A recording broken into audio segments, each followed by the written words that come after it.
छठ एक ऐसा महापर्व जो बिहार के भोजपुर जिले से उठकर संसार के कोने कोने में फैल गया। ये एक ऐसा अनोखा महापर्व है जिसमें सबसे पहले अस्तगामी सूरज को अर्घ्य दिया जाता है, जो कि दुनिया के किसी भी देश या किसी भी धर्म में यह संभव नहीं होता। तो इस महापर्व छठ की कथा आपको मैं सुनाने जा रहा हूँ। ध्यानपूर्वक सुनिए। सुख संपत्ति और शांति और संतान प्राप्ति के लिए यह कथा बहुत ही महत्वपूर्ण है, अतः आप इस कथा को ध्यान से सुने। छठ के दिन भगवान भास्कर यानी सूर्य देव की पूजा अर्चना की जाती है। साथ ही उनकी बहन छठी मैया की भी पूजा की जाती है, जो संतान को देती हैं। यह संतान को देने वाली हैं।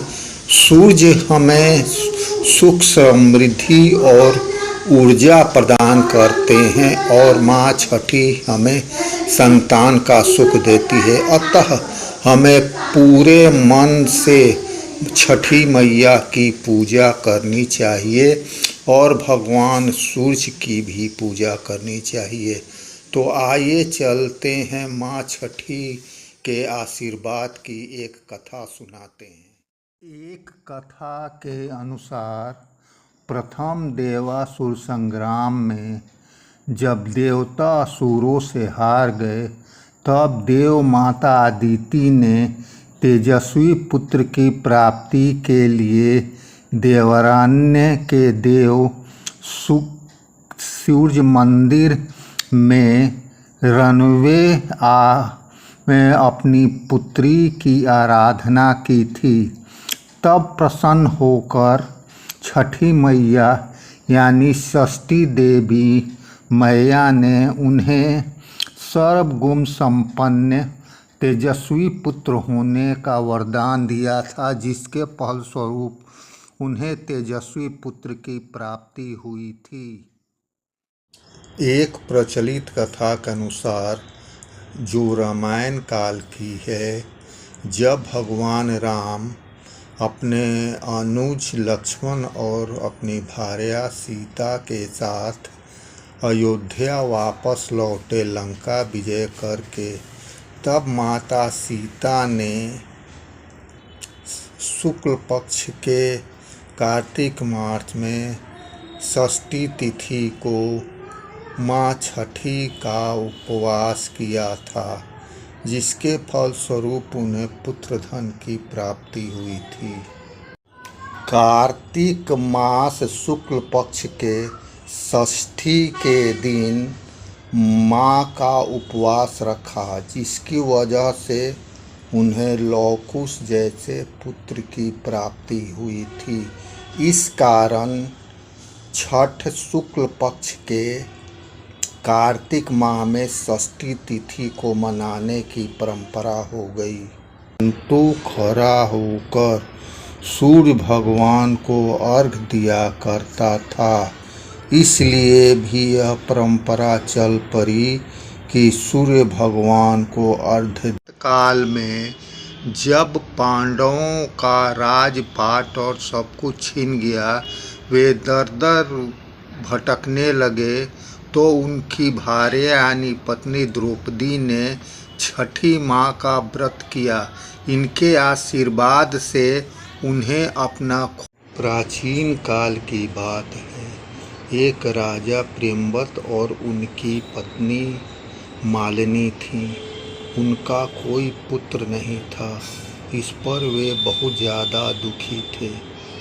तो वे ऋषि कश्यप के पास गए और उन्होंने पुत्र प्राप्ति की कामना के लिए उनसे प्रार्थना की। तब कश्यप ऋषि ने उन्हें पुत्र अंत्येष्टि यज्ञ करने की सलाह दी। तब राजा ने पुत्र अंत्येष्टि की, जिससे उन्हें पुत्र की प्राप्ति हुई, लेकिन उनका भाग्य बहुत खराब था। वह मरा हुआ पुत्र पैदा हुआ। यह देखकर वे इतना ज़्यादा विचलित हो गए कि वे श्मशान जाकर पुत्र के साथ अपनी प्राण को त्यागना चाहते थे। तब देवसेना, जो षष्ठी माँ का ही रूप है, प्रकट हुई और उन्होंने कहा कि आप मेरी पूजा भक्ति भाव से करें, आपको पुत्र की प्राप्ति अवश्य होगी। यह सुनकर राजा प्रियंवद ने अपनी रानी के साथ यत्नपूर्वक भक्ति से माँ षष्ठी की पूजा की, जिसके फलस्वरूप उन्हें पुत्र रत्न की प्राप्ति हुई। नहा खाए में लोग लौकी और चने का दाल और अरवा चावल का भात बनाकर प्रसाद के रूप में ग्रहण करते हैं। खरना के दिन खीर और जो गुड़ का बना होता है और रोटी का लोग सेवन करते हैं। उसके बाद आम के लकड़ी पर ठेकुआ को बनाते हैं और उन्हें प्रसाद के रूप में ग्रहण करते हैं। उसके बाद बिना कुछ खाए, बिना कुछ पिए 36 घंटे का उपवास शुरू हो जाता है, जो डूबते यानी अस्तगामी सूर्य को अर्घ्य देते हैं। फिर अगले दिन अस्ताचल यानी उगते हुए सूर्य को अर्घ्य देकर अपने व्रत को समाप्त करते हैं। यह सात्विक भोजन करते हैं, बिना प्याज लहसुन का वह होता है। इस दिन साफ सफाई का विशेष ध्यान रखा जाता है। इतने अच्छे तरीके से सफाई की जाती है कि कहीं पर भी गंदगी नहीं होती है।